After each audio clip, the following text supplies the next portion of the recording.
The whole gang waited for Jeep in front of the Eldridge Hotel at 7th and Massachusetts. It was a sticky day, the kind where the sun hides behind weighty clouds. "Phew, there's not even a breeze," Sally complained, fanning herself with a Tiger Beat magazine. Mike asked, "You guys want to go over to the quarry to swim?" "Too hot to swim." "Not without suits." "Michael," Dana suggested, "we could go explore the old Edmund Walcott Castle. It might be torn down by fall." "Oh, yeah," Derek said. "That's one of my personal favorite things to do. Mess around a condemned building, machete our way through spider webs, and get busted for trespassing. Go for it." "No, really, it's a cool place," Dana protested. "My dad's head of the committee to save Walcott Castle." "I'm impressed," Mike said. "Next idea?" "The mall?" Sally offered. "No money." "No ride." "No way." Derek said, "How can summer be so short and so long at the same time?" "Might as well enjoy it," Sally said. "Next year we'll all have to have jobs." Anne reminded them, "I already have a job.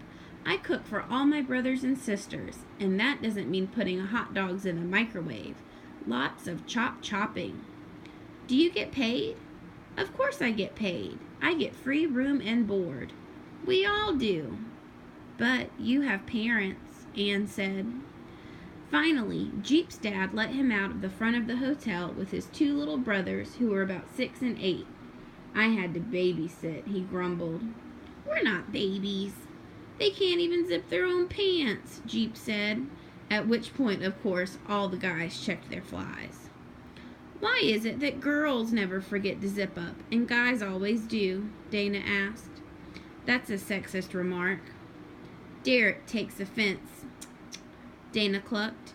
"We sure haven't seen you around much, Jeep." "Hey, you're just my white friends," he said, grinning. "Most of the time, I hang out with the brothers." "That's us," Calvin and Luther cried. "Not you armpits. I mean the guys from church. And besides, I've been over at the KU library a lot." "You go to the library during summer vacation?" Derek said. "Jeez." "Calvin, jump on his face, will you?" Jeep's brother was only too glad to accommodate, leaping and glooming onto Derek's neckline like a chimp. "I can't breathe." Jeep peeled the kid off and threw his arm around Calvin's neck as if he were holding him hostage. "I've been studying up on things. I might just end up smart or an FBI man." "Let's not stand here like idiots," Mike suggested. "Let's go eat." "Yeah, because what I've got to tell you needs to be heard when you're stuffing your faces." Jeep glanced up and down the street. "How about Long John Silver's?" "Oh, yeah," he added under his breath. Whoever had money kicked in $2 or $3 so they could order a family-sized fish and more, and all 6 of them crowded into one booth.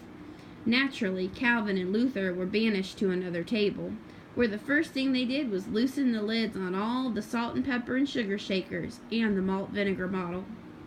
When the order came, Jeep waited until Derek's mouth was stuffed. "What's that you're eating, man?" "This?" He pulled the whole ball out of his mouth and studied it. "You're a pig," Sally said. "It's a hush puppy," Derek said, popping it back into his mouth. "That's what I thought." "Okay, this man up in Iowa, a long time ago, he was a church deacon named Theron Townbridge. Calvin, stop tearing open all those straws unless you're planning to have 'em all stuffed up your nose. Anyway, this guy, Theron, used to let runaway slaves stay at his house all the time. See, the poor fools would run off with no particular place to go, just following the drinking gourd." "That's the North Star," Dana translated. "And those slave hunters who got money for bringing back the runaways, they'd get bloodhounds on the trail, see? Well, sometimes the runaways would just jump in a river to put the dogs off their scent. But up near old Theron's place, there wasn't even a creek. It was as dry as your bathtub."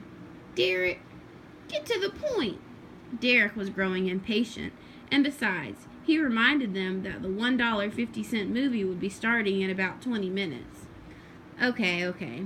Anyway, old Theron, Luther, don't you pull that life preserver off the wall or I'm throwing you to the sharks. Theron, well, he used to feed those bloodhounds. What a traitor, cried Anne. But wait, he fed them corn dodgers. Sally asked, what are those? Well, they're kind of like sort of balls of fried cornmeal. Like we're eating, Mike said. Yeah, right. Only Theron spiced 'em up good with strychnine. In a minute, those dogs were dead meat. And you know what Theron called them corn dodgers? Don't tell me. Let me guess, Dana said. Hush, puppies. Mike gasped and spit a mouthful of soggy mush across the table. Eat hearty, Jeep said merrily. After the movie at Penny Annie's soda shop, Jeep told them about the typhoid fever. Everybody in town had it in 1856 or 57 because the whole place was like a pigsty, and they drank raw milk hot out of the cow. And as soon as one person picked up the bug, boom, he passed it right along. Sally said, like the flu we all got last winter, I swear I coughed for 2 months. Except for one little difference. You survived. This typhoid stuff killed people. It's how Miss Lisbeth Charles died, Jeep said. I'm so sure that I'd lay my brothers' lives down for it. Hey! Calvin yelled. But I can't figure out how she got walled into that room.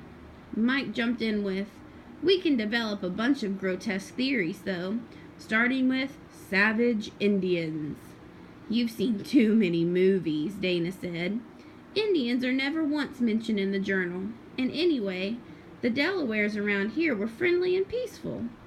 No Indians. Okay. Murder. Let's say somebody's dying of this typhoid thing and he wants Miss Lisbeth dead for some reason. So he opens up a vein and squirts blood into Lisbeth's eye. Sally sucked to the screechy part of her Coke.